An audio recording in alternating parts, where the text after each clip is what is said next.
que apaguen los micrófonos, que apaguen todos los micrófonos para, para que no haya interferencia, y que cuando quieran hablar lo pueden ir haciendo o mandan por el chat escrito o levantan la mano, como para organizarnos. Bueno, perdón, listo. Perfecto.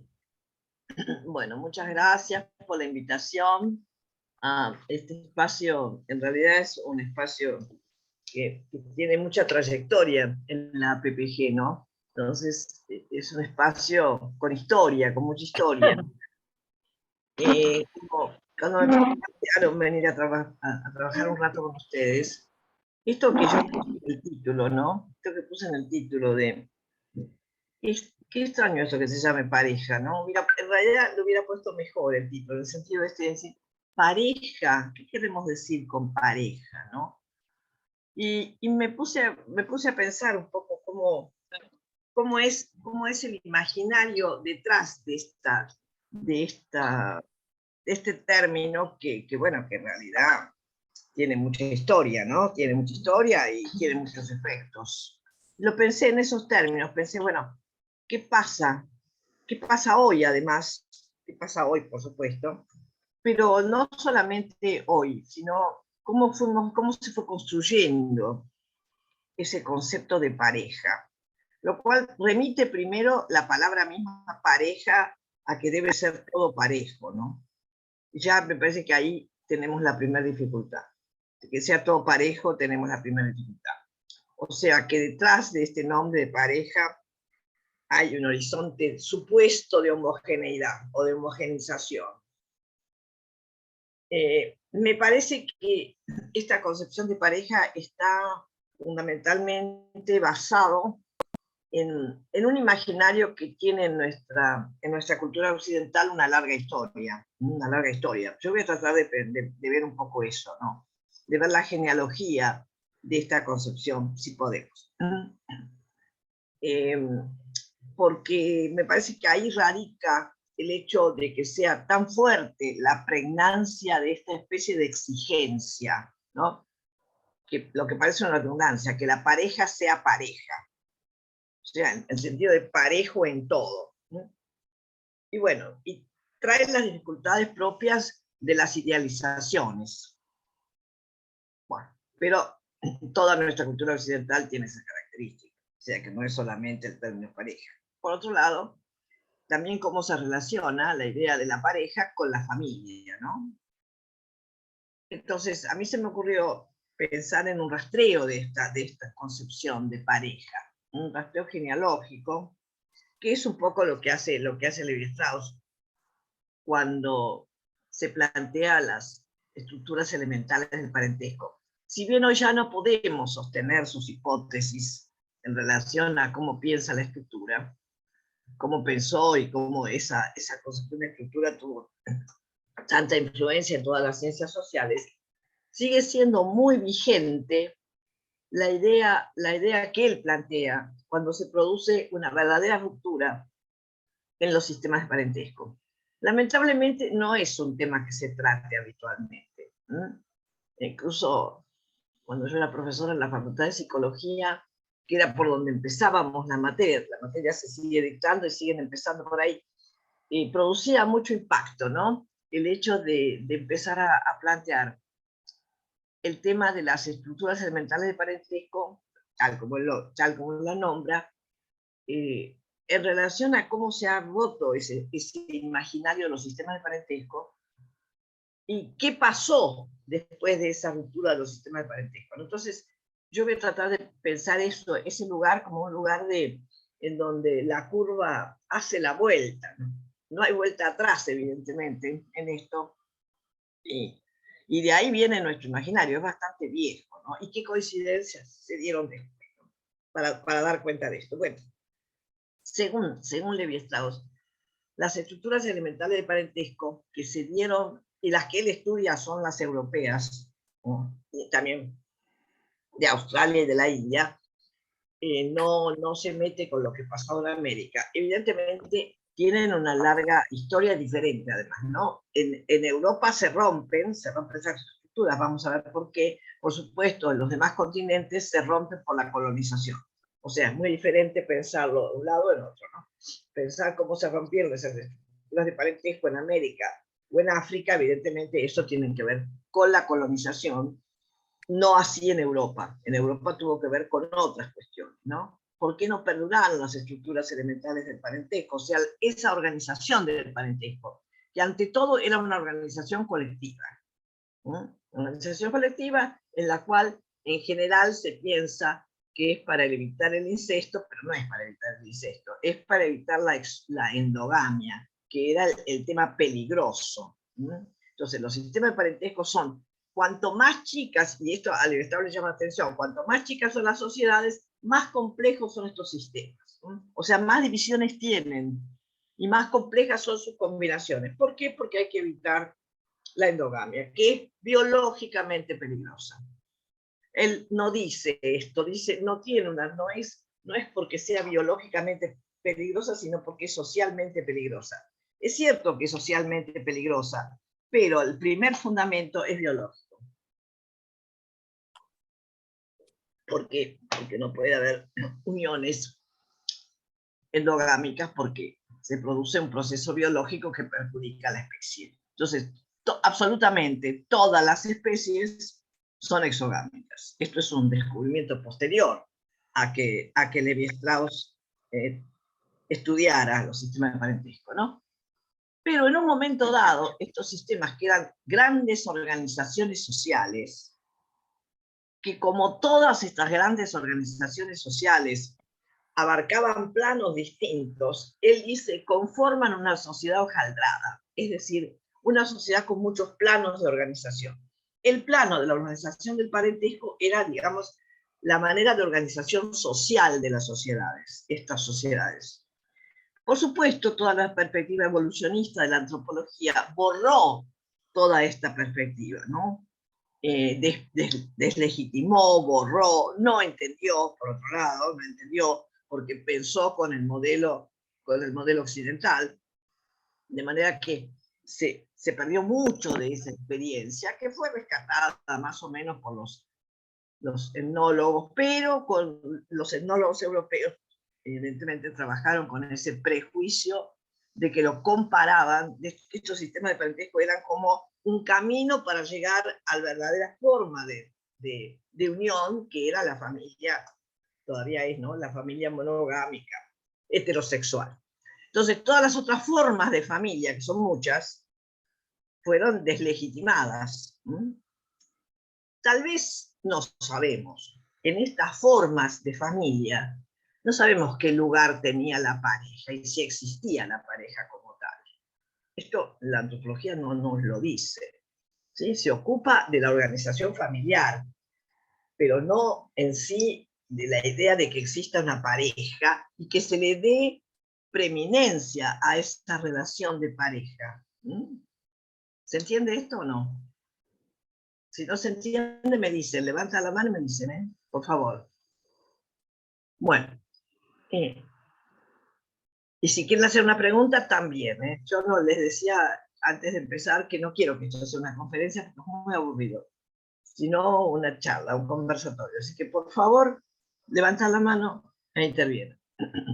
Bueno, ¿cuándo se rompe esta en Europa? Insisto, en Europa, porque en los países, en todos los continentes colonizados, se rompe con la colonización. Esto está muy claro. O sea, todavía la ruptura es más traumática.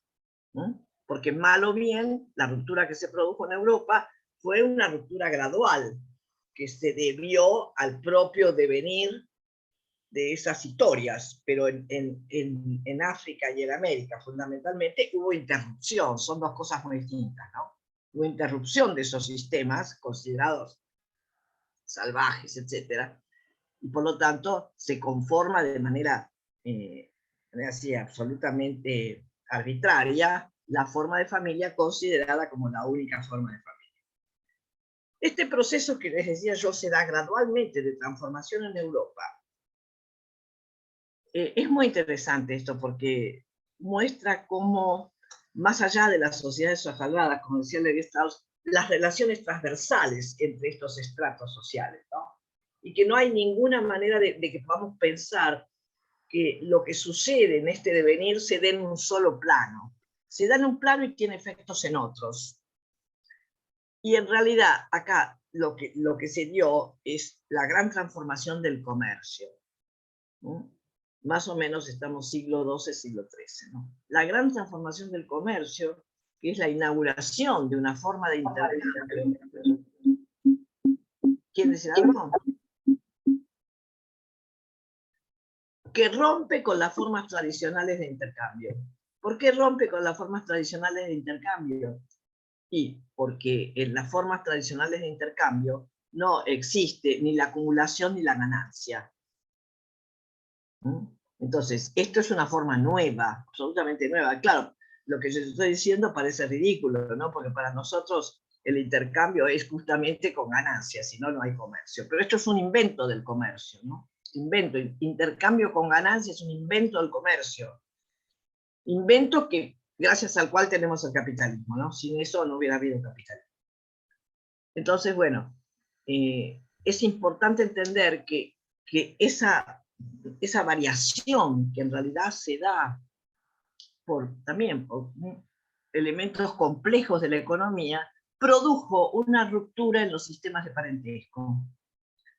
Esto está muy mostrado en las novelas y en el cine, ¿no? Los hombres se iban a buscar, o también fue por motivos religiosos, porque fueron las cruzadas, ¿no? A buscar el Santo Grial, ¿no? ¿Se acuerdan? O sea, son dos cosas que directamente no tienen que ver con la familia, y sin embargo, estos elementos modificaron la estructura familiar, ¿no? Con la organización del parentesco. Entonces los hombres se iban. Recuerden ustedes que nosotros tenemos un poco claras las imágenes de las mujeres que quedaban con candado, ¿no? Encadenadas, con los candados, para que no tuvieran relación con ningún otro hombre. Pero a los hombres no los encadenaron, por supuesto, ¿no? Y en vez de... ¿Qué pasó? Los hombres fueron en un largo trayecto, imagínense, ¿no? Llegar a la India, o llegar a China, llegar a la India o llegar a China, desde Europa, en ese momento, por tierra, significaba un largo trayecto. Nada que ver con las distancias y los tiempos actuales, ¿no? O sea, a nosotros cuesta mucho pensar otra temporalidad, pero tardaban meses y meses y meses y también años. Entonces, en el camino, digamos, se iban encontrando con mujeres que... y algunas de ellas tenían hijos. ¿Qué pasaba entonces con estos hijos? Y bueno, ahí está el problema. Estos hijos no tenían pertenencia, no tenían inscripción, porque estaban por fuera de los sistemas de parentesco. Al final, los sistemas de parentesco, como dice Levi Strauss, son solamente, por un lado, para evitar la endogamia, y por el otro lado, para tener pertenencia y localidad. ¿A quién pertenece este chico? A tal grupo, a tal clan, a tal linaje, como fuere, ¿no? Los nombres son muy diferentes. ¿Cuál va a ser su localidad? Matrilocal, patrilocal, dice Levi Strauss. Todo esto está establecido. Estos otros chicos que nacieron en esas uniones no matrimoniales, o no, mejor dicho, en esas alianzas que no responden a los sistemas de parentesco, no tenían pertenencia. Entonces, siempre hay alguna solución para esto, ¿no? La Iglesia inventa el sacramento del matrimonio y así legitima estas uniones, y por otro lado le da un lugar legítimo a esos hijos.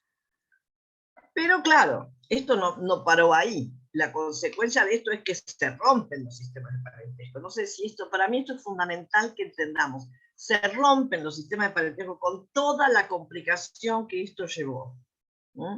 Porque romper estos sistemas de parentesco supuso imponer otro código, que va a ser conocido como el código familiarista. Pero el código de los sistemas de parentesco no es un código familiarista. Es un código de alianza, es un código en el cual se establecen alianzas entre grupos que va mucho más allá de la unión matrimonial. De manera que, bueno, esto en años, ¿no? Lo estoy diciendo menos de 5 minutos los procesos que se producen en muchos años.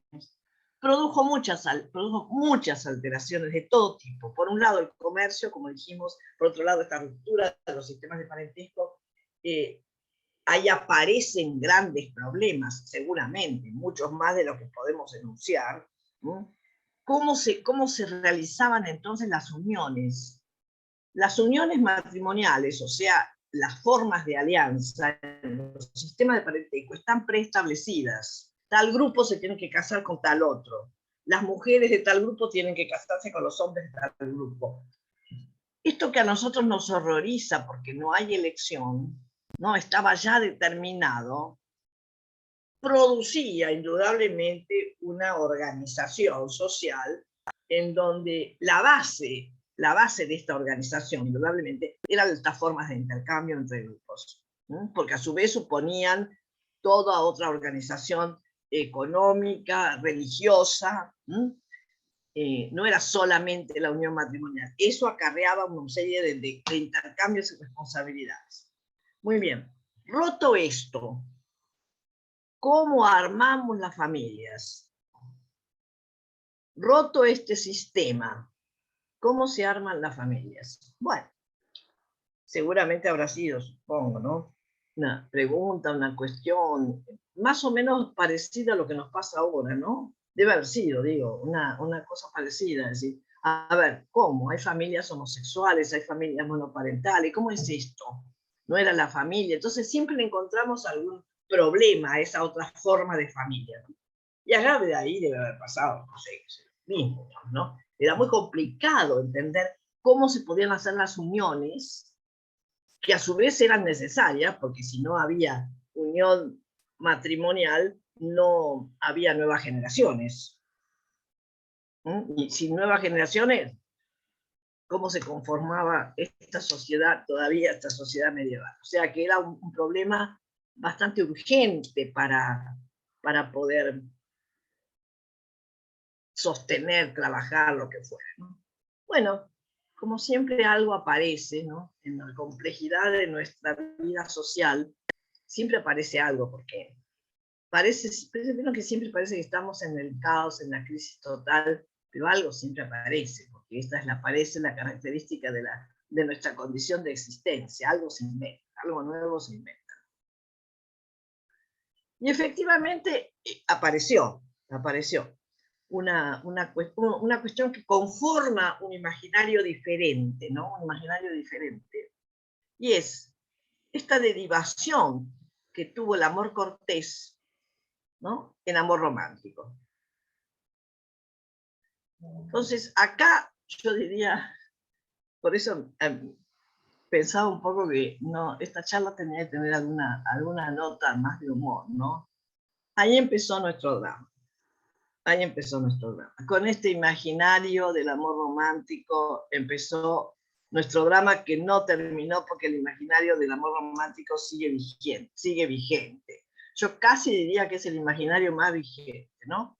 Todavía seguimos exactamente igual con este imaginario, cuando todas las demás condiciones variaron. Es muy curioso esto. Pero bueno, fue la solución que encontraron para poder legitimar el origen de estas uniones. ¿Cómo se producen estas uniones para que haya familia? Bueno, se enamoran, ¿no? Se enamoran. Por supuesto que la literatura siempre dio cuenta de esto, y hay un texto, por supuesto. Shakespeare siempre que era genial para poder dar cuenta. Yo creo que habría que leer literatura para dar cuenta de cómo a veces la literatura anticipa problemas, ¿no? Anticipa problemas. O por otro lado, da sustento a ese imaginario, ¿no? Entonces Shakespeare escribe Romeo y Julieta, nada menos, ¿no? Fíjense lo que les pasa a Romeo y Julieta. Ellos no se podían casar porque pertenecían a grupos endogámicos. Esto siempre es arbitrario, ¿no? No necesariamente son endogámicos, pero la manera de calificar los grupos podrían ser considerados endogámicos. Por lo tanto, no se podían casar. ¿Y qué hacen entonces? Y bueno, hacen toda una serie de cosas y finalmente pobres, mueren, en realidad mueren sin sentido, pero el sentido que le da Shakespeare es muy interesante, ¿no? Porque como no pueden consumar esa unión, que es una unión de amor, por sobre todas las condiciones, lo lleva a la muerte. Muy interesante para pensar eso, ¿no? A mí me parece muy interesante. De alguna manera, a partir toda, yo diría que por lo menos casi el 80% de nuestra literatura tiene que ver con el amor. En lo cual significa lo que yo les estaba diciendo, ¿no? El peso de este imaginario del amor romántico. Si hay un poco de ruido.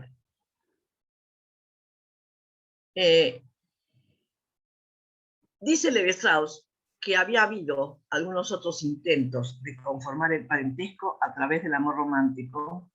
Él dice, no sé, yo no lo comprobé, que esto se daba en las Guayanas, ¿no?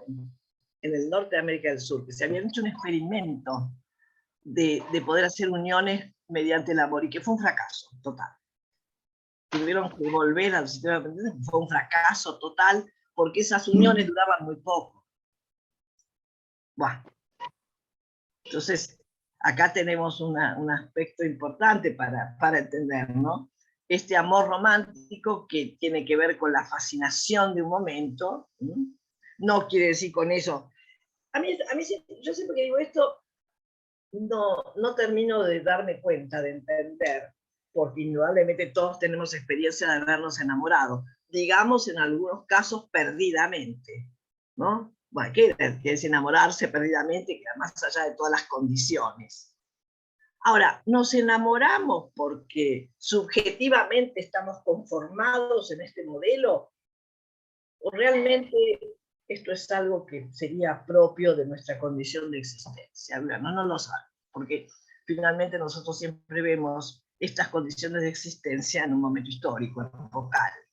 Entonces no podemos saber si realmente este sentimiento de enamoramiento, de fascinación, es algo que puede ser como una condición, una de las formas, de las tantas formas de afectación o de relación, o si sencillamente nos afectamos de esa manera porque estamos subjetivamente, ¿no?, en esta maquinaria del enamoramiento. No lo sé.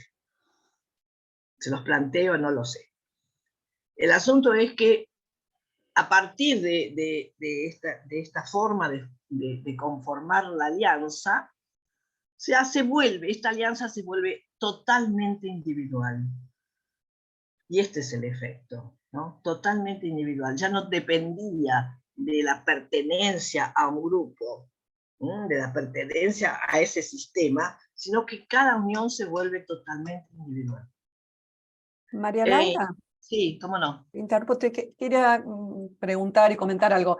Vos decías esto de la legitimación de las alianzas para que haya familia, ¿no? Desde el amor cortés al amor romántico y todo esto. Sí. Y pensaba en lo epocal actual,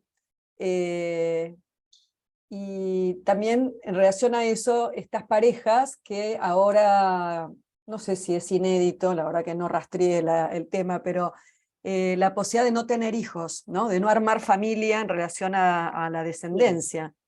Entonces empezaba a pensar, bueno, ¿cuál sería el punto cuando en realidad no hay una legitimización en relación a lo romántico para hacer familia?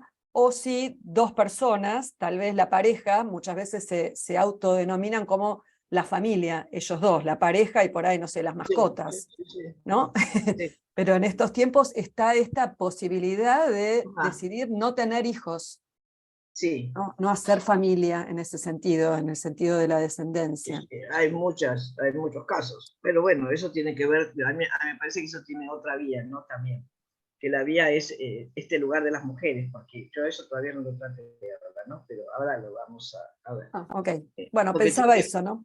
Está bien, tiene que ver con el lugar de las mujeres, porque en general son las mujeres las que deciden no tener hijos, cosa que antes, no hace tanto tiempo, estaba por lo menos muy mal visto que una mujer decida no tener hijos. Hoy lo puede hacer tranquilamente, por varias razones, ¿no? Por varias razones. Pero tiene que ver, pero de alguna manera es un derivado de esto, me parece. Entonces, bueno, se arma esa nueva forma de familia aislada.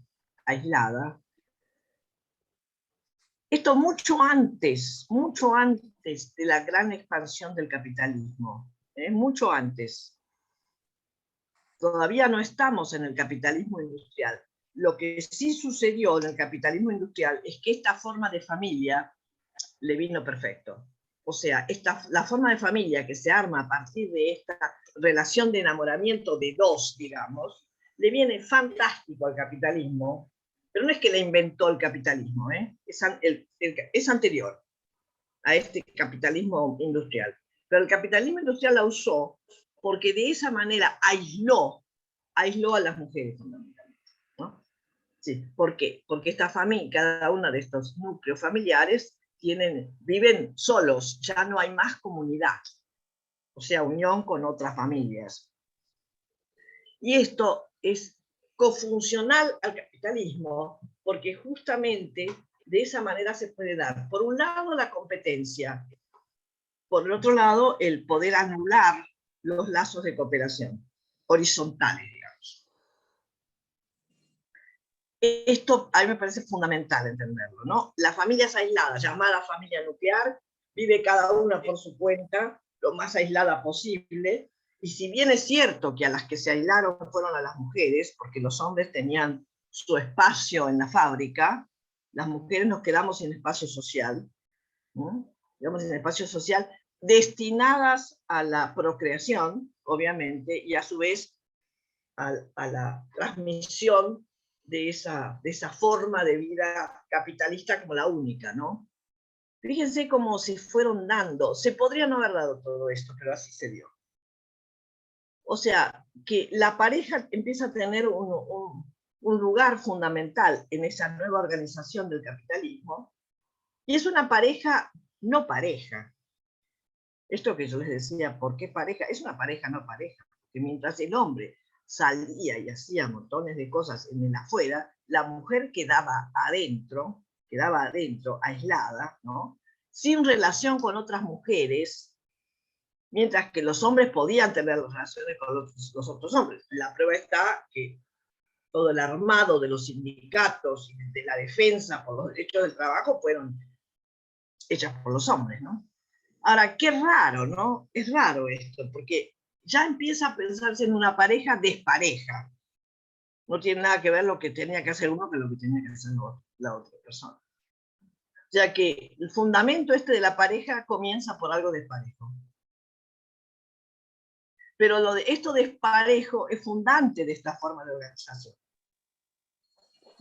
Pero por suerte, como todo deviene, nada es permanente, empezaron a darse otras cuestiones, ¿no? Otras cuestiones muy complejas, muy interesantes, que fue cómo fue modificándose este lugar de la mujer, ¿no?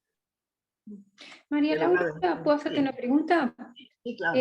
No, concuerdo con esto que tú estás planteando, pero me pregunto si eso no está más centrado a determinada clase social, porque la mujer trabajadora o la mujer de clase baja o campesina tuvo otro contacto, me parece, con la realidad, con otras mujeres, y además ayudó en esto que decías de los sindicatos, que también estoy de acuerdo que en su mayoría estuvieron formados por hombres, pero hubo también movilizaciones de las mujeres, como por ejemplo esto que pasó con los conventillos en Argentina, ¿no? Digo, Sí, pero te adelantaste un poco, ¿eh?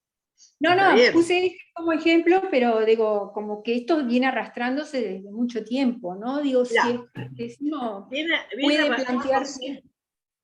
Desde la Revolución Francesa. Claro.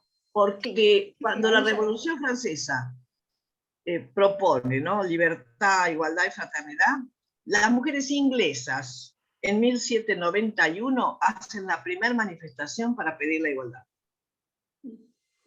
O sea que es el primer antecedente de lucha femenina, ¿no? Y sin duda, pero todavía estamos, yo me estaba refiriendo a una etapa anterior a esta. Después las mujeres empiezan a conectarse, empiezan a organizarse, por supuesto, producen movimientos impresionantes. Digamos que es toda la historia del feminismo, nada más y nada menos. Pero, como pero las brujas, ¿no? También. ¿Cómo? Las brujas también, de alguna manera fue una manera de luchar en esa invisibilidad, pelear también, ¿no? De las mujeres. A ver, pero ahí consideradas brujas. Esto es anterior, ¿no? Las brujas, el tema de las brujas es de Edad Media, ¿no? ¿Qué pasó con las brujas? ¿Quiénes eran las brujas? Las brujas eran mediadoras. Las brujas eran lo que hoy llamaríamos mediadores, o sea, las que se ocupaban de los conflictos sociales, las que se ocupaban fundamentalmente de administrar la salud, las que tenían gran conocimiento de la herboristería y conocimiento conocimiento de la cocina, conocimiento de las tramas sociales, todo eso hacían las brujas. Pero, y de las plantas, ¿no? La curación, la sanación, ¿no? Sí. Pero justamente esto es en la Edad Media. En el final de la Edad Media, cuando ya no existen estos sistemas de parentesco, no existe esta manera de pensar estas interrelaciones, y comienza de alguna manera, ¿no? La especialización de la ciencia, fundamentalmente de la medicina, las brujas fueron consideradas brujas, ¿no? Ahí comienza el gran problema de la caza de las brujas, ¿eh? O sea, porque la función de las mujeres es lo que se cuestiona, ¿no? Estas mujeres eran unas mujeres absolutamente funcionales a esta trama de la Edad Media. Cuando esta trama se rompe, las queman, culpándolas además, ¿no?, de todo lo que sucede. Muy interesante, es muy interesante, hay mucho ahora sobre eso, ¿no? Sobre esta idea de las brujas. Esto fundamentalmente en Europa, por supuesto. Sí, el planteo de Silvia Federici, ¿no? Exactamente. Calibán y la bruja. Exactamente, es un texto hermoso. Bueno, volvamos entonces a lo que yo digo, que en principio se forma una pareja despareja, porque las funciones son totalmente distintas, ¿no? ¿Cómo andás? ¿Cómo? ¿Estás bien?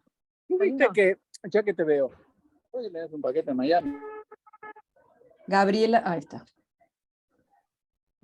Bueno, posteriormente, primero estamos en esta etapa de aislamiento total. Esto, como todo, deviene otra cosa, porque en cuanto las mujeres se integran en el afuera, o sea, en las fábricas, porque el capitalismo necesita más mano de obra, esto cambia totalmente. Porque ahí empiezan a establecer otras relaciones las mujeres y a poder tener otros códigos diferentes que van inventando y van creando, o a lo mejor, ¿no?, con gran sufrimiento y sacrificio, porque justamente la histeria, la gran histeria, ¿no?, que fue la gran epidemia del siglo XIX, tiene que ver con eso, tiene que ver con las mujeres se integran en el lugar de los hombres sin código. Sin código, no saben qué hacer. Eso es muy interesante para pensar. Eso ha sido la gran histeria, ¿no? La gran eclosión de la histeria en Europa.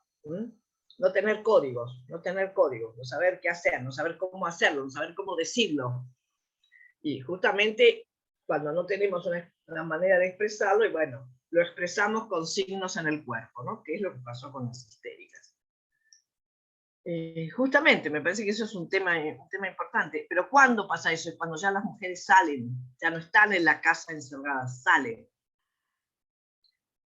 A partir de esta otra experiencia, fíjense, hay todo un tema acá, que es, de cualquier manera se utiliza la idea de naturalizar ese lugar de la mujer desde ese entonces, que debe tener como función fundamental la maternidad.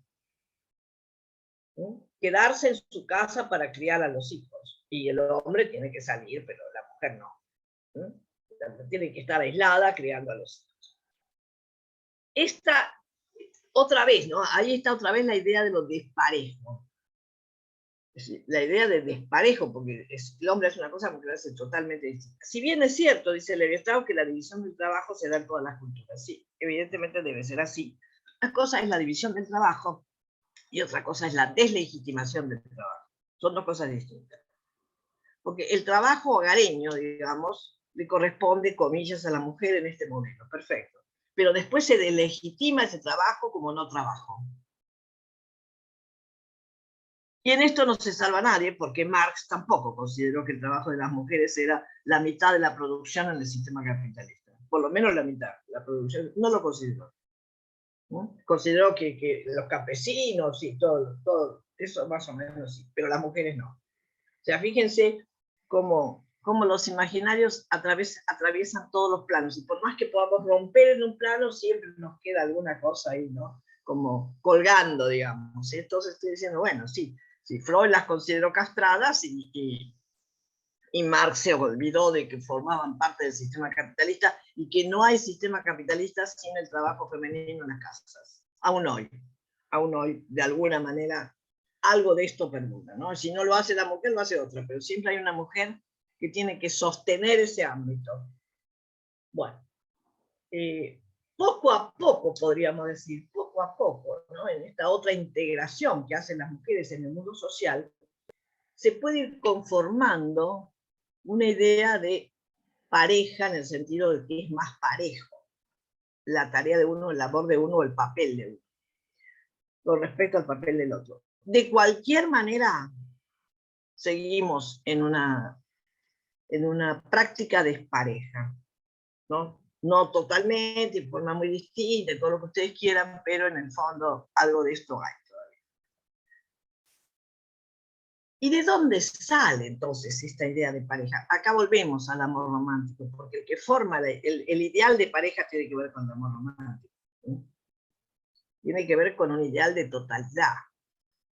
Tiene que ver con la lógica de lo uno. ¿Qué es esto que dos pueden formar uno? Me parece a mí que una de las crisis que se producen hoy en las parejas es que intentamos no creer en esto de que dos son uno, ¿no? Porque detrás de esta idea de que dos son uno, hacen uno, está la idea de totalidad absoluta. Hay una idea de totalidad. De que es posible la totalidad y es posible el ideal, en donde ser parejo con alguien supone, yo insisto en esto, supone la homogeneidad en todos los planos. Esto sostiene el imaginario de las parejas, creo yo hasta hoy, y en general cuando se dice o dicen hemos fracasado es porque no han logrado esa totalidad. Detrás entonces del imaginario del amor romántico, una vez trasladado o una vez recorrido, digamos, por la modernidad, ¿no? ¿Qué ha pasado? Y ha pasado esto, ha pasado que nos quedamos en el plano del ideal, con grandes contradicciones, porque en las prácticas ya no podemos sostener esta relación de homogeneidad. Al contrario, en realidad, yo supongo que una pareja puede sostenerse si hay grados de heterogeneidad. Si hay total homogeneidad, no hay posibilidad de sostenerse, ¿no? Levi-Strauss decía que para que una relación perdure, no se refería solo a la relación de pareja, tiene que haber un óptimo de diversidad. A mí siempre él lo hablaba en relación a cómo se vinculaban las culturas. Decía, una cultura se vincula con otra con esta concepción de óptimo de diversidad, porque si se vuelve igual, ya no hay relación. Y si se vuelve totalmente dispar, tampoco. Entonces, hay que mantener un óptimo de diversidad, o sea, un óptimo de heterogeneidad para que se pueda dar una pareja. Yo creo, ¿no? Por lo que escucho, que seguimos sosteniendo el imaginario de homogeneidad y el imaginario de totalidad. Y esto es lo que trae fundamentalmente los conflictos, porque si bajáramos ese ideal, o si viéramos que ese ideal es una ilusión imposible, que no tiene nada más que ver justamente que con estos grandes ideales conformados desde la filosofía griega pasando por el cristianismo. Bueno, no es posible tener una homogeneidad total con nadie. y no es posible lograr una totalidad. Si pensamos en términos, en vez de totalidad, pensamos en términos de diferencia, la cuestión no sería buscar la totalidad, sino sería mejor cómo sostener la diferencia permanentemente, en cualquier relación. Sí, sí, Lorena, ¿no? Sí, ¿te acordás de mí? Hace mucho. Sí, me acuerdo. Un gustazo. Bueno, tiene que ver con yo creo que también tiene que ver con las lógicas, o sea, otras lógicas topológicas en algún sentido. Perfecto. No, porque tiene que ver como con otra circulación, digamos, mismo el concepto de ósmosis. Para que haya flujo tiene que haber diferencia. Exactamente, No, exactamente. si llega la homeostasis total y ya no hay movimiento. Ya no hay más movimiento. Es lo mismo que todo el miedo que existe al vacío. Y en la materia hay vacío, porque si no, ¿cómo va a haber movimiento micromolecular? O sea, toda materia tiene vacío, nosotros también. Entonces, es la misma idea, ¿no? Esto que vos fusionarse totalmente. Bueno, si se fusiona totalmente es muerte. Por supuesto que esto además pasa con las parejas, pasa con los hijos, etcétera, ¿no? Porque entonces este concepto de la totalidad y de la homogeneidad se traslada incluso a pensar a los hijos como calcos, más o menos, ¿no? Pero si ponemos en el centro el tema de la diferencia, el tema es siempre cómo trabajar esa diferencia, que a su vez nunca es la misma. María Laura, sí. ¿Cómo te va? Hola, ¿cómo estás? Sí, no, pensaba en estos términos desde la tensión, ¿no? Entre esa tensión, porque en realidad es una tensión esta la idea de sostener la diferencia, ¿no? Una tensión entre la semejanza, la diferencia y de alguna manera y la ajenidad, podríamos ir por otro lado, ¿no? Sí. Una tensión que oscila, porque es permanente, como tomando lo que decían recién, en permanente movimiento. Así es. Así es. Ahora, nos molesta mucho, digamos, el solo pensar sostener la tensión, porque inmediatamente, y acá está todo otro imaginario que entra, que es el imaginario de que el conflicto hay que solucionarlo, el conflicto tiene una solución. Y la concepción de conflicto es opuesta a la concepción de tensión. La tensión hay que sostenerla, porque nunca podemos estar sin tensión. Porque hay un juego de fuerzas que nos lleva a las tensiones. El tema es qué hacemos con las tensiones, cómo trabajamos las tensiones, ¿no? Acá se mezcla otro imaginario, al de la totalidad. Es el imaginario que uno podría decir, bueno, funciona tanto para la constitución de las familias y las parejas como para la política. El hecho de creer que una vez que se logra, supongamos, cierta armonía, esta va a permanecer eternamente. Cuando en realidad lograr cierta armonía por momentos es posible, pero siempre y cuando se realice un trabajo permanente sobre eso, ¿no? Es igual que la democracia. Cuando uno cree que logró la democracia terminó, porque la democracia es en movimiento. No puede lograrse totalmente. Si se logra, ya no hay más movimiento. Y acá en las parejas sería lo mismo, ¿no? La armonía total solo se podría lograr con la muerte, porque si no, justamente se cae en un lugar muy peligroso, ¿no? De ósmosis, como vos decías, o de homogenización total. Ahora, fíjense cómo todo esto tiene que ver con construcción de imaginarios, ¿no? Porque cuando por una pareja no pensaba, se está sosteniendo tensiones, sino solucionando y en armonía, siempre, permanente, como si esto pudiera permanecer. Sí, a ver quién habla. Mercedes. Ah. ¿Cómo estás, María Laura? Hola, ¿cómo te va? No, bien. Pensaba como analistas, que me parece, no sé, por ahí, a veces pensando que la tentación también de querer, porque al definir qué es una pareja, como no un poco el título de esto es pareja, esto no es pareja, también hay como una intención de homogenizar o de totalizar, que esto, y justo ahora que tenemos unos de pelote de presentaciones de pareja, que entrar a definir, vos no sos pareja, esto no es pareja. Es como esta intención que parece que no queremos, pero no queda otro remedio que volver a la definición homogénea de la pareja, como que hoy no cabe. No, hoy no cabe, y además hoy se dificulta más, porque hoy, más o menos, cuando la pareja en el modelo de pareja era, bueno, más o menos en edades más o menos semejantes, y además fundamentalmente la pareja heterosexual, porque así tenía que ser, bueno, más o menos. Pero cuando entran otras variaciones, bueno, por supuesto se pone en tensión este concepto de pareja.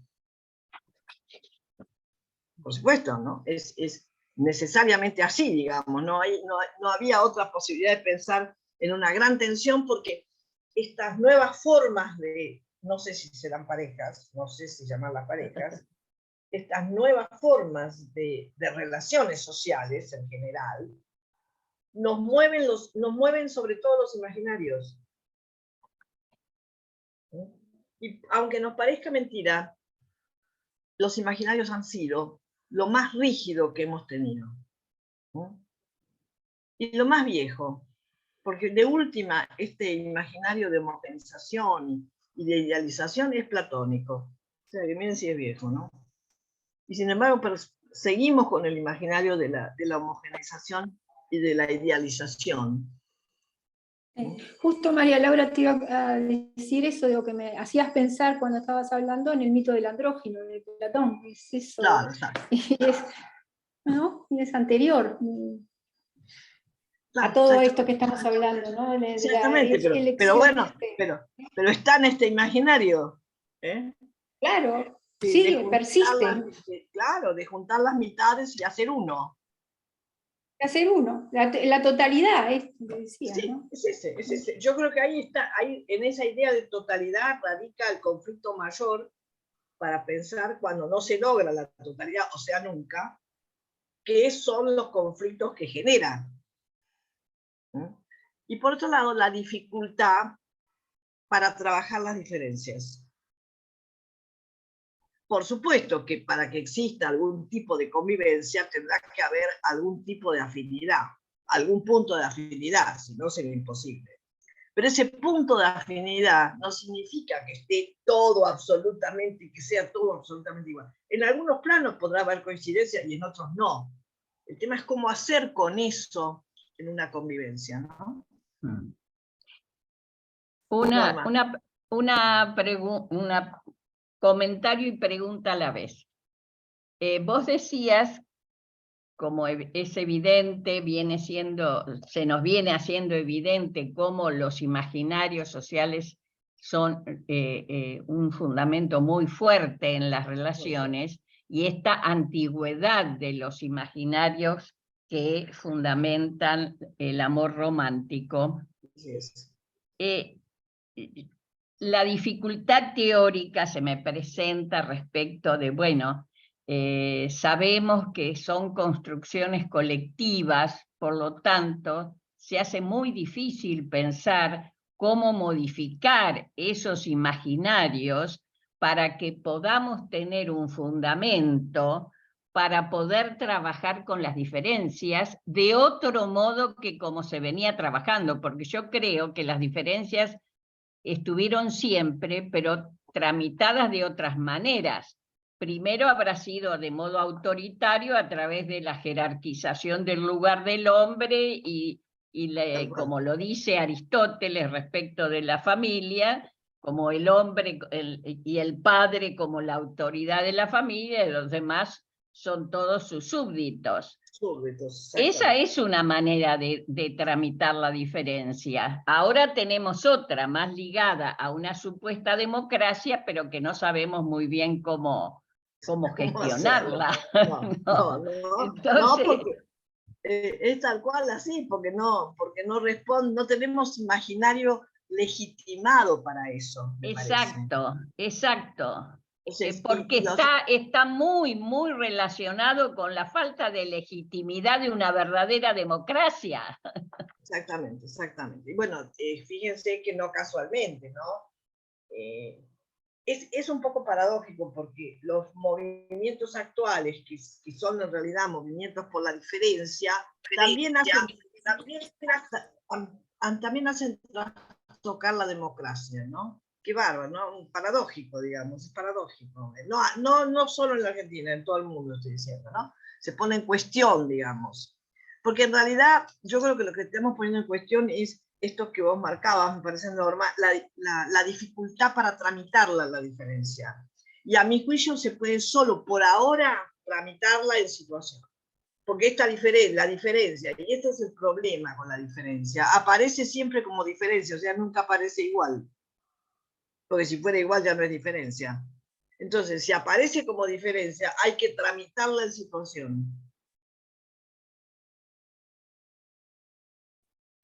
Y justamente los conflictos que se dan en relación a pareja y familia es la dificultad para tramitar esto, me parece, ¿no? Ustedes decían, en realidad no tenemos mucha teoría sobre esto, ¿no? Más allá que las teorías sobre las diferencias. Teoría sobre esta nueva manera de pensar una pareja y una familia. ¿Por qué? Porque aparecen otras cosas, por ejemplo, ¿no? Por ejemplo, el poliamor, ¿no? Laura, sí. Laura, discúlpame, se me ocurrió también recién que también hay un problema con el tema de la identidad. Bueno, claro. O sea, para que no se pueda aceptar una diferencia, tiene que haber una fijeza muy grande en el concepto de identidad. Bueno, a eso iba yo justamente ahora, te adelantaste, porque yo decía, a ver, una de las dificultades para trabajar la diferencia es la férrea convicción de la identidad. Exactamente. Exactamente. Si pensamos en identidades múltiples, ahí es más fácil pensar la diferencia. Totalmente. Pero en una sola identidad no.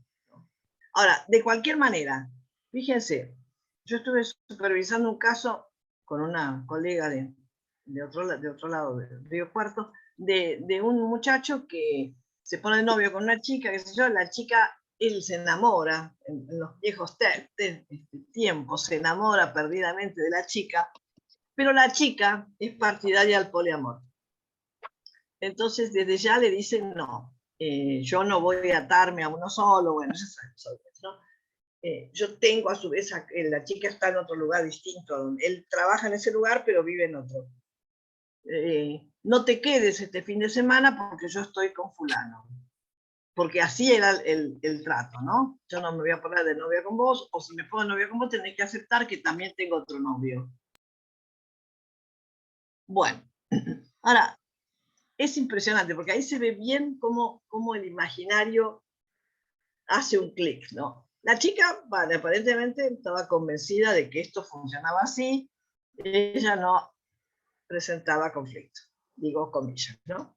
Él, dicho en términos muy sencillos, no se lo bancaba, porque él decía llorando, yo estoy enamorado de fulano, y me cuesta mucho aceptar que me diga que no vaya, porque no me quede, porque se va a quedar con el otro, no lo puedo soportar. Bueno, ¿qué hacemos? ¿Qué hacemos? ¿Se dan cuenta? Esto, que es esa anécdota, pero esto ya va a ser muy frecuente, ¿no?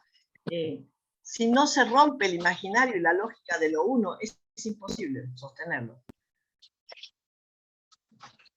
Porque él seguía aferrado a que estaba enamorado de ella y que el amor es de uno solo, bueno, esa es otra cosa que nos metieron en la cabeza, por supuesto, es un efecto de haber convalidado totalmente la monogamia. ¿Qué hacemos con esto? Pero ¿qué? Pero decimos, bueno, sí, podemos decir, bueno, si todo esto se convalidó, es una cuestión histórica, lo que ustedes quieran, pero Pasa que acá hay una cuestión de apego también emocional, ¿no? O sea, pasa por un plano emocional que va más allá de lo que se pueda pensar. Está tan enraizado en nuestras fibras más íntimas, que hay un apego emocional que no se puede ni racionalizar. O sea, de construcción. Seguramente no se puede. Perdón. Y no se puede con el imaginario, porque el imaginario pega ahí. ¿Se escucha? Espera, no Hola. sé. Sí. Gregorio estaba por decir algo, me parece. Bueno. Hola, María Laura. Marina, No sé. ¿se podés mutear, por favor, Marina y Esther? Porque Es que hay mucha quería decir interferencia. algo. ¿Se escucha? Sí. Perdón. Sí. ¿Qué tal, María Laura? ¿Cómo estás? Tanto tiempo. Bien. Me estoy quedando sin batería, pero lo que estaba agregando es que en este ejemplo súper interesante que traes, del poliamor es bien distinto en varones y mujeres, porque me parece que en varones, esto de que la chica pueda estar con otro, no se le juega solamente la cuestión del enamoramiento y el lazo afectivo al objeto y demás, sino la posesividad y la identidad masculina como bastión narcisista, ¿no? Que en las mujeres también está esto, pero justamente de otra manera. Bueno, No se juega, lógicamente, por la disparidad y por las relaciones que arma el patriarcado, esto se arma de otra manera. En las mujeres también. Sí, claro. creo que algo, pero, puede atravesar, va más allá de los géneros, puede atravesar a ambos, porque el sentido de la posesión atraviesa a ambos, ¿no? Lo que pasa es que Sí. es muy bueno esto, porque se cruza con el imaginario de la posesión. Se cruza, digamos, porque los imaginarios tienen cruces también, ¿no? Relaciones entre ellos. Entonces, este imaginario del amor romántico se cruza con el imaginario de la posesión. No Claro, casualmente porque, aparece junto. Bueno, epocalmente claro, aparece en los junto. varones es más el bastión narcisista de lo que implica la masculinidad, ¿no? Digo, desde el lugar de el macho es el que debe poseer, sino a las mujeres no se les juega su femineidad, se les jugará otra cosa, pero no su lugar de ser mujer, por el hecho de que el hombre... Yo creo que no estoy de acuerdo mucho con eso. sentido, Yo creo que las mujeres se lo bancan en la medida en que permanezca secreto. Esa es ¿Por qué la no respetamos un poquito tradición. el orden? Sí, por eso mismo. Claro, por eso mismo se lo bancan en secreto, pero no, lo que digo es que no es un desafío a su femineidad. Sí, no sé. sí, te entiendo, entendemos. Bueno, Está Gregorio, y Cielo. ¿querías decir algo? Sí, Está levantando la mano Gregorio y después Cielo. Sí, hace rato. Bueno. No, primero me resulta un poco extraño y no diría divertido, pero creo que soy el único varón de toda la reunión. Así es. Así que educadamente levanté la manito para que no... No, quiero decirle que no, me interesa mucho esto realmente. Este es un tema complejo, pero creo que hay varios planos, por lo menos me parece, varios planos que por momentos se confunden. Para ser breve, porque realmente quiero seguir escuchando y todo esto, yo creo que es correcto, me parece, yo estoy de acuerdo con diferenciar lo uno, etcétera, de lo dos, demás, etcétera. Pero creo que por momentos hay un término que no se utilizó con el sentido que tiene y que sí es comprobable. Me refiero hasta biológicamente, la singularidad. Singularidad no significa uno, porque solamente la singularidad significa la propia identidad dentro de un conjunto.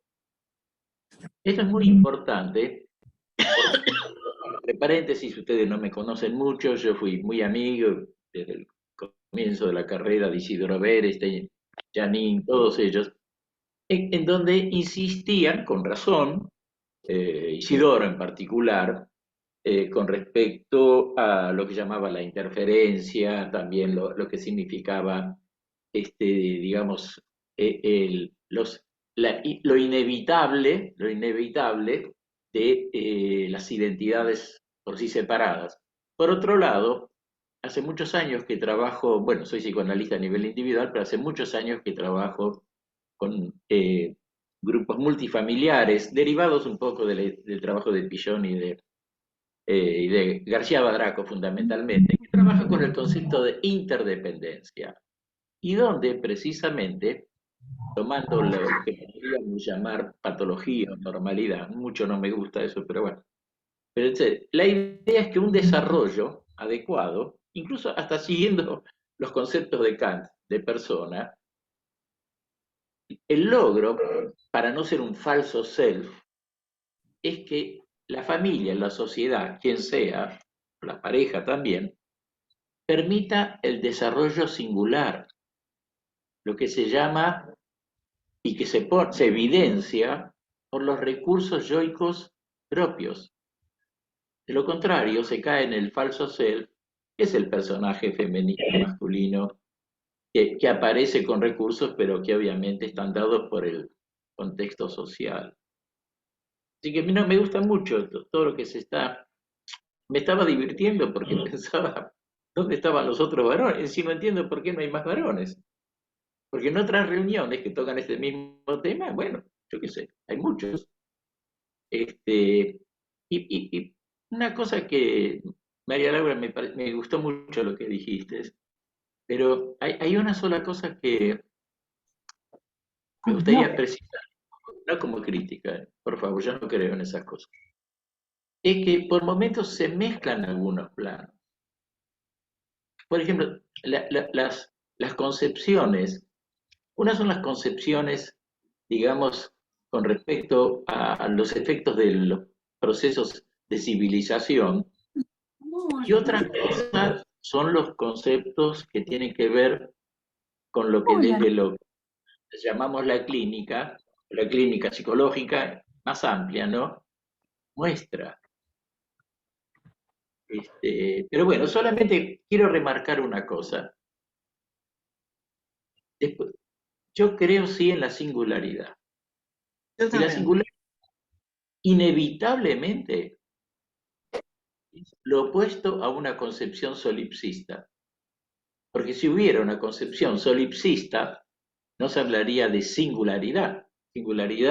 Y ahí sí yo le encuentro la vuelta útil, clínicamente, teóricamente, al concepto de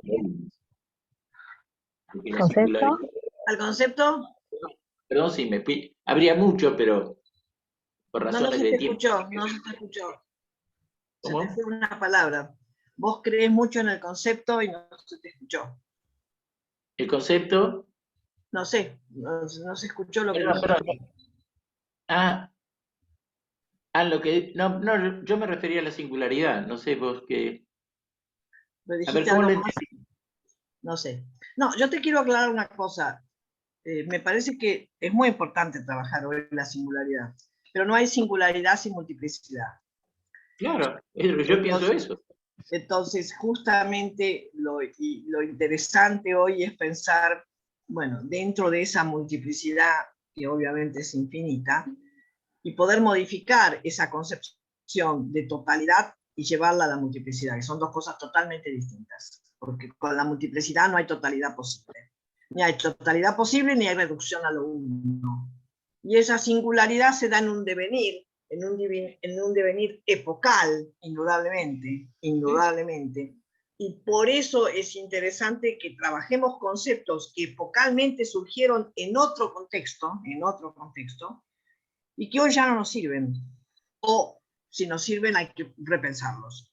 Entonces, me parece que la cuestión de la singularidad, que es un tema muy interesante, que no se opone a la idea de pareja, justamente son dos singularidades que se encuentran. El asunto es cómo hacer con eso. María Laura, pero por eso insisto, singularidad es lo que resuelve el famoso tema de lo uno, lo dos, etcétera, porque singular no significa uno. Aunque hable de uno, habla de originalidad en cada uno de un conjunto.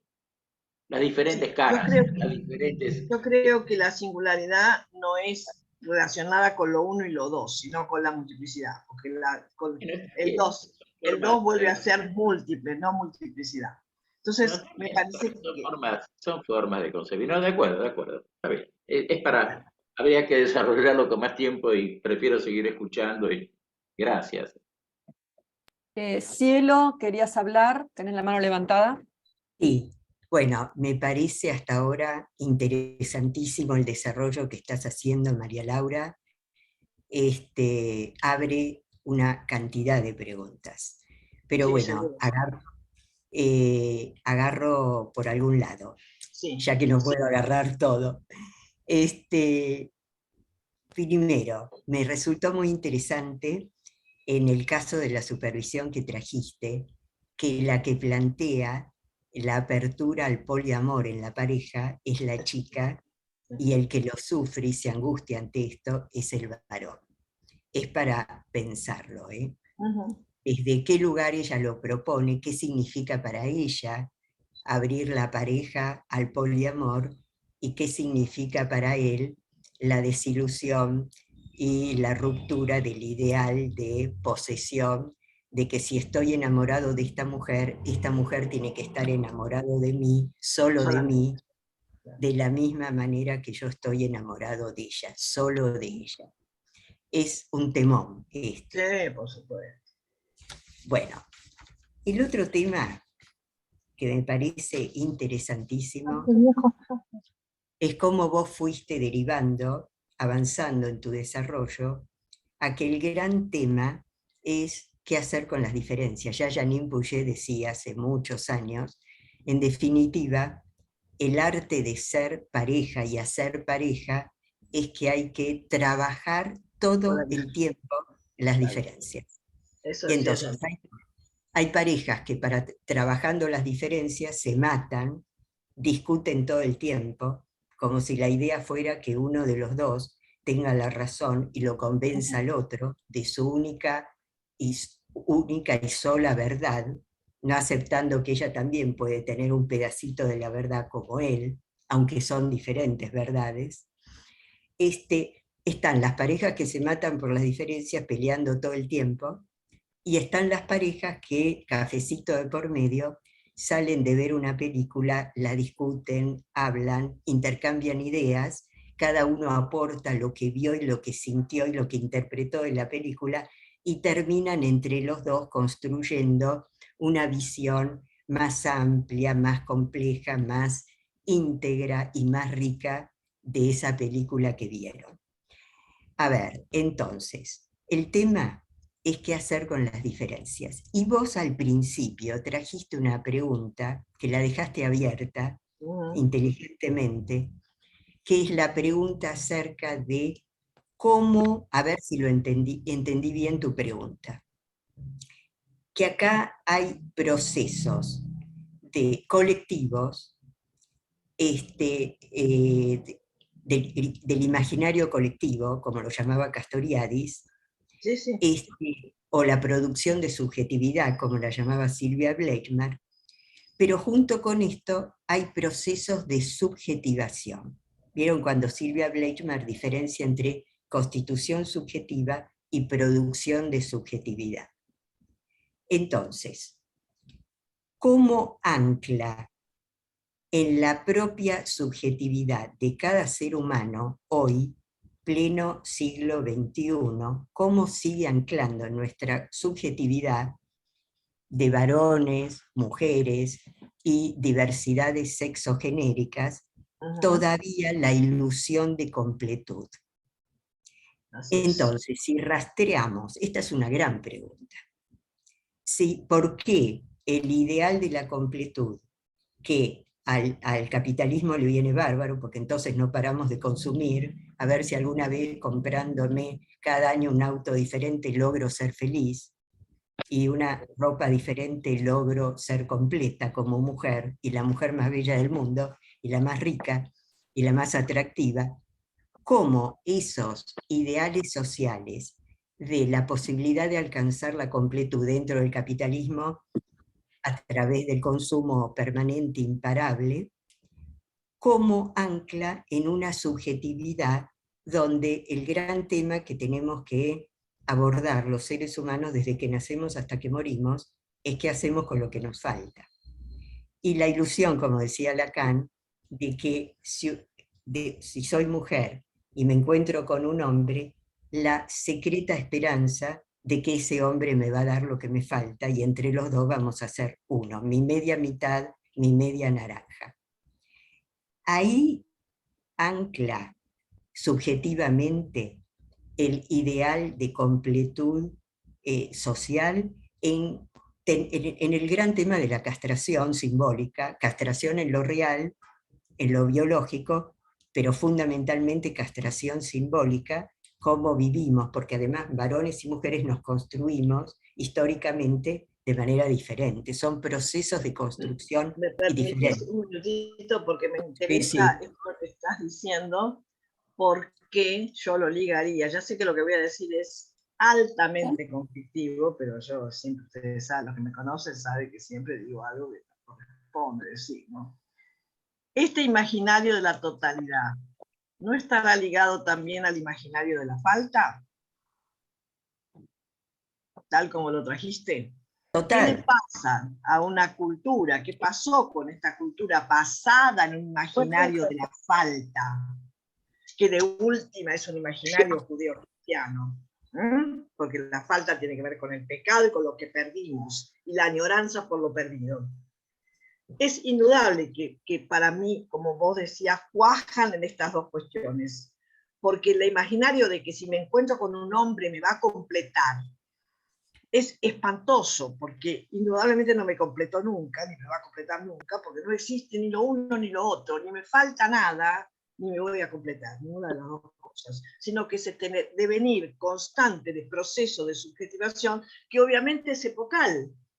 Entonces, y esto también es muy importante entenderlo ahora como lugar de conflicto, porque ahora conviven distintos imaginarios, como más o menos estuvimos diciendo, conviven distintos imaginarios. ¿Cómo hacemos, cómo nos constituimos subjetivamente, permanentemente, porque este proceso de subjetivación no para ni parará nunca, salvo cuando nos morimos, suponemos que sí, después no sabemos, pero suponemos que ahí termina en el proceso, este proceso que empieza al nacer o antes y termina al morir, proceso que no, pero que siempre es proceso epocal, y que está atravesado indudablemente por este plano del imaginario, por el plano de lo que pensamos, de cómo nos pensamos, de cómo pensamos a los otros. Todo esto constituye nuestra subjetivación y también constituye una política de la subjetivación, como decía Guattari, ¿no? Guattari trabajó justamente sobre las políticas de subjetivación.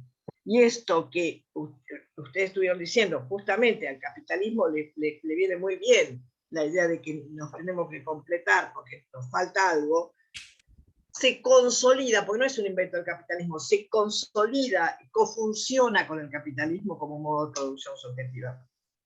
Entonces, me parece muy importante entender esto, pero hoy estas formas de subjetivación, estos componentes de la subjetivación, ¿no? Que son componentes de saber, de poder y de autorreferencialidad, decía Guattari, estos tres componentes que conforman la producción de subjetividad, que son componentes políticos, es una política de subjetividad, la veamos como tal o no, ¿no? Entonces, bueno, ¿qué pasa? Porque hoy se está moviendo esto, me parece a mí, se está moviendo, incluso se está moviendo la autorreferencialidad. Porque hace un tiempo, una chica, como esta chica que quería el poliamor, no podía pensar que quería el poliamor, porque no sabía que existía el poliamor. Y una chica chiquita, que puede tener 10, 11 años, hace unos años no se podía preguntar, ¿y voy a seguir siendo mujer o puedo ser hombre? Esto conforma subjetividad. No es lo mismo la subjetividad, ustedes son todas más jóvenes, pero de algunas de nosotros, no tan jóvenes para nada, cuando en nuestra adolescencia ni se nos ocurría poder ser lesbianas, porque no existía esto en el común. Algunos casos existían, pero en el común no existía. Entonces ni nos preguntamos, no, es posible preguntarse, nos conformamos de tal manera. Esto es lo interesante, así que la subjetivación es una conformación epocal y que hoy se produce, a mi juicio, toda esta transformación, porque además se hace posible, porque es cierto lo que una nena se pregunta, ¿puedo ser siempre mujer o puedo ser un hombre? Porque está dada la posibilidad técnica de hacerlo. Pero esto ya conforma una subjetividad distinta, con la que nos las vamos a tener que arreglar, porque para nosotros esto es medio conflictivo, más allá de lo que digamos, ¿no? Y más allá de lo que pensemos. Entonces, bueno, me parece que esto, lo mismo pasa con la pareja, lo mismo pasa con la pareja, es decir, nosotros tenemos muy claro que la pareja es heterosexual. Bueno, cuando se nos abre a otro tipo de pareja, bueno, indudablemente cambia el imaginario. Y cambia, insisto yo en esto, en el concepto de Guattari, de la autorreferencialidad en relación a los procesos de subjetivación. Y hoy la autorreferencialidad es como si dijéramos se amplió. Se amplió. Esto que decían por ahí, creo que era Andrea, si las mujeres no quieren tener hijos. Probablemente muchas veces las mujeres no hubiéramos querido tener hijos, pero no podíamos plantear esto abiertamente. O sea, hoy todos estos planos, insisto, ¿no? Porque para mí es muy interesante el concepto de Guattari de autorreferencialidad, ¿no? porque es cómo nos miramos en otros y nos vamos construyendo, constituyendo. Y por supuesto, esto toda la vida, ¿no? Esto no se hace nunca definitivamente. Que eso es otra cosa que cambió. En un imaginario moderno, todo era para toda la vida. Un trabajo era para toda la vida, un matrimonio era para toda la vida. Hoy no hay nada que sea para toda la vida, por suerte, ¿no? Por suerte, eso parece muy importante. Porque da libertad a otras salidas, ¿no? Si no, para toda la vida es una esclavitud total, ¿no? ¿Cómo uno iba a saber que se casaba para toda la vida? Esto no quiere decir que no se pueda sostener, a lo mejor alguien lo puede sostener, pero sostenerlo significa una construcción muy interesante. Pero de lo contrario, por obligación y porque está estipulado así, es terrible, es una esclavitud. Carolina, ¿querés decir algo? ¿Tienes la mano levantada? Buenos días. Escuchándola a María Laura placenteramente y las opiniones que se van suscitando, que hacen pensar. A mí me gustó mucho lo que traías, María Laura, de que Lévi-Strauss comentaba acerca del optimismo de diversidad, ¿no? De diversidad óptima, no, optimismo no. Óptimo de diversidad. Pues no sé, mi fallido ahí cómo se cruzó, de que tiene que haber una diversidad óptima. Pensaba eso por un lado, después con el poliamor y las identidades múltiples, porque a mí la palabra diferencia es como que se me torna como que hay que agregarle diversidad, identidades disidentes. Es como que la palabra diferencia me queda corta actualmente, por más que la rescatamos para aludir a la alteridad, a la negociación con el otro.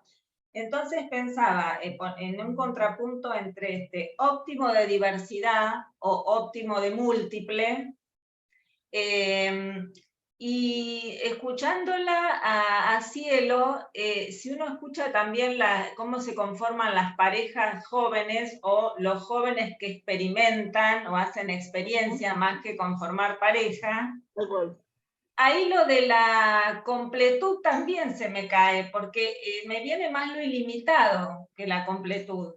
Que no sé qué diferencia, pero no... Me viene más otra lógica, que no es la de la completud, es la de lo ilimitado, de las múltiples posibilidades. Bueno, está bueno, sí.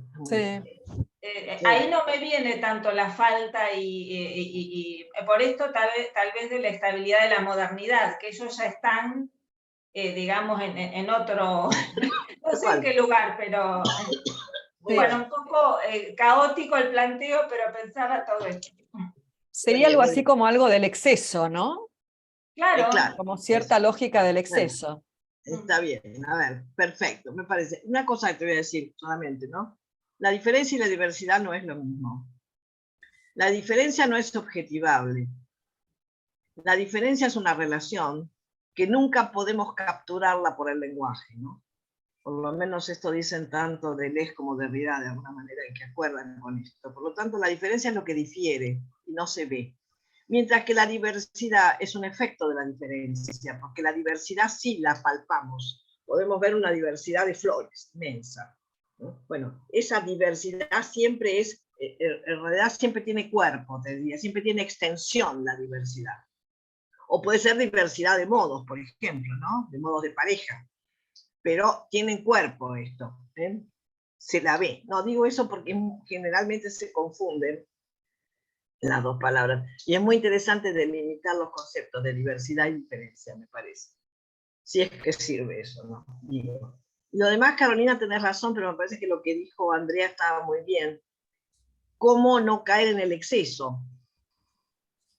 Bueno, tal vez en los momentos de transformación como este, se puede caer en exceso, ¿no? Como vos llamás ilimitado. O sea, ¿hasta cuándo va a seguir probando, digamos, este chico? ¿Hasta cuándo van a seguir experimentando? ¿No? Es un concepto de Paula Sibilia, no me lo quiero apropiar. Sí. Pero me parece que la cuestión es que, en general, las mismas formas sociales van dando estos límites. Hoy tenemos todo como a flor de piel, digamos, porque hoy se da esta gran transformación, pero se va a tener que ir codificando. No hay más remedios, socialmente necesitamos códigos. No rígidos, por supuesto, ¿no? Ni mucho menos, ¿no? Pero siempre con códigos. Y hoy lo que parece ser que no hay es código, como vos decías, bueno, los chicos experimentan, pero ¿hasta cuándo van a experimentar? Eso por ahí lo dicen las madres también, ¿no? Bueno, sí, pero que experimenten, pero ¿hasta cuándo va a experimentar? ¿No? Está bien. Por eso me ordenaba lo óptimo de diversidad en ese punto, sería lo óptimo de... Ahí está, el punto es muy importante el concepto este de óptimo de diversidad. Es como si dijéramos ni tanto ni tampoco, ¿no? Yo insisto, Levi-Strauss lo refiere a la cultura. Yo siempre dije que Levi-Strauss dijo eso después de haberse casado 4 veces. Pero esas son cosas mías, no, Levi-Strauss no lo dice. Pero después que se casó 4 veces habrá pensado, bueno, no conseguí este óptimo de diversidad, no sé. Porque, por supuesto, porque siempre lo mismo, si cuando se llega a la fusión total ya no se puede convivir. Y cuando hay diferencia total y absoluta y totalmente divergente tampoco. Bueno, hay que buscar el punto de afinidad. Es un concepto muy lindo de afinidad, ¿no? Ese punto de coincidencia, nada más. Sí. Lorena. No sé cómo poner la manito, disculpa. No, ahí creo que la puse, pero esto de óptimo de diversidad de Levi-Strauss me hace acordar al movimiento este que hablábamos de la ósmosis. O sea, es antes de que llegue a la homogeneidad. Exactamente. A la homeostasis. O sea, sería el punto ese de intercambio que no llega a la homeostasis, a la quietud, pero donde sí hay... No, porque si hubiese homeostasis no hay intercambio, si no hay intercambio no hay vida. Ese óptimo es ese punto de inflexión, ¿no? Hasta acá, que hay intercambio, si no tendría que haber otros flujos. Exactamente. Sí, quería decir, pensaba esto en relación a las lógicas de intercambio, lo que decía antes del exceso y de la acumulación, ¿no? Como que por ahí no sé si es justamente, me parece que no es intercambio, que es como acumulación ¿no? De experiencias y de cosas y de algo que va en el orden de también del capitalismo, ¿no? De esto de más. Que también hay cierta lógica que funciona en las parejas, a veces en el multiamor, en la diversidad de experiencias. Pero eso será lo que hay que ir trabajando, ¿no? Ese es el punto en que hay que ir trabajando. Todas estas cosas hay que trabajarlas, no aparecen solas, ¿no? No aparecen solas, nunca han aparecido solas. Son trabajos colectivos. Parece bien esto de decir, bueno, por eso, experiencia hasta cuándo, algún punto de límite hay que poner para todo, ¿no? Para todo, o sea, algún código hay que poner. Hoy nos faltan muchos códigos, nos falta, porque salimos de un código absoluto que ya no es código eso, porque si no es absolutamente coacción, pero pasamos a no tener código. Bueno, todavía probablemente no podamos tener código de todo esto que se ha cambiado tanto, ¿no? Tendremos que tener un poco de paciencia, tendremos que ir armando esos códigos, singularmente, como bien decía, porque es siempre singular este trabajo, ¿no? Es indudable. Bueno, queda Laura, es la 1:30, así que Laura, y después hacemos un cierre, ¿parece? Estamos ya en horario. Estaba Cielo también allí. No, Cielo me parece que le quedó la mano levantada, no sé si te quedó la mano de antes. No, quería decir algo. Pensé que había quedado la mano de antes. No, yo te digo entonces, una cosa chiquita y ya te dejo Cielo. Me parece que está Cielo antes, entonces. No, yo estaba antes, la vi la mano de Cielo, pero digo, bueno. es muy chiquito lo que quiero decir y después No, es que tú, María Laura, habías relacionado la falta con la totalidad. Y yo creo que la falta tiene relación también, no solo con la totalidad, sino con lo ilimitado que venimos hablando. Y coincido con Andrea que eso ilimitado tiene que ver no solamente con las relaciones en la pareja o las relaciones entre humanos, sino que tiene que ver con una cantidad de aspectos del funcionamiento del capitalismo. Porque es ilimitada, por ejemplo, la información que tenemos, es ilimitada la cantidad de trabajo que se pueden hacer y no se tiene nada. desordenada, la acumulación, o sea, que lo veo más como, no como la necesidad de poner un límite o códigos, sino como de rever esos aspectos del capitalismo que hacen que la diversidad sea tan diversa que al final no tenemos singularidad, como dice Gregorio, que creo que es un tema que lo tenemos que profundizar, Sí, probablemente sin no. duda. Estoy de acuerdo. Solo eso quería aportar. Sí. Bueno, Cielo, Bueno, entonces ahora. muy cortito para ir cerrando, se nos va acabando el tiempo, no es ilimitado el tiempo. No. Lamentablemente, o no tan lamentablemente, se nos impone un real ahí, el tiempo tiene límite. Bueno, y la vida. Me pregunto si en esa pareja donde ella plantea el poliamor y él no está de acuerdo, la falta de código ahí es que los dos no logran un acuerdo con respecto a esto. Y hasta qué punto que una mujer en una pareja plantee el poliamor, históricamente, digo hipótesis, puedo equivocarme, siempre hay que ver caso por caso. Históricamente también quizás tiene que ver con mujeres que ya están agotadas históricamente de haber sido traicionadas, engañadas por un hombre que le metió los cuernos. Claro, por supuesto, lo que pasa es que es interesante, porque en el poliamor no hay engaño, ¿no? Eso también es una cosa para distinguir. En el poliamor no hay engaño, ya lo sabe, lo que es interesante pensar esto. Les cuento el final de esa pareja, ¿eh? Él cortó con la chica, y cuando cortó y se fue y ya no la fue a ver más, ella le prometió que se iba a poner de novio con él. O sea que al final terminamos sin poliamor. Final de la historia. Bueno, sí, ya vamos cerrando. Entonces, bueno, María Laura, un placer enorme lo que se produjo acá en este espacio, este intercambio, lo que vos trajiste, y bueno, a todos los que estuvieron presentes, que hacen al intercambio de la posibilidad de todo esto que pasó. Bueno, nos veremos próximamente en algún otro encuentro, y otra vez, bueno, agradecidos de poder funcionar así, ¿no? Muchas gracias a todos. Gracias.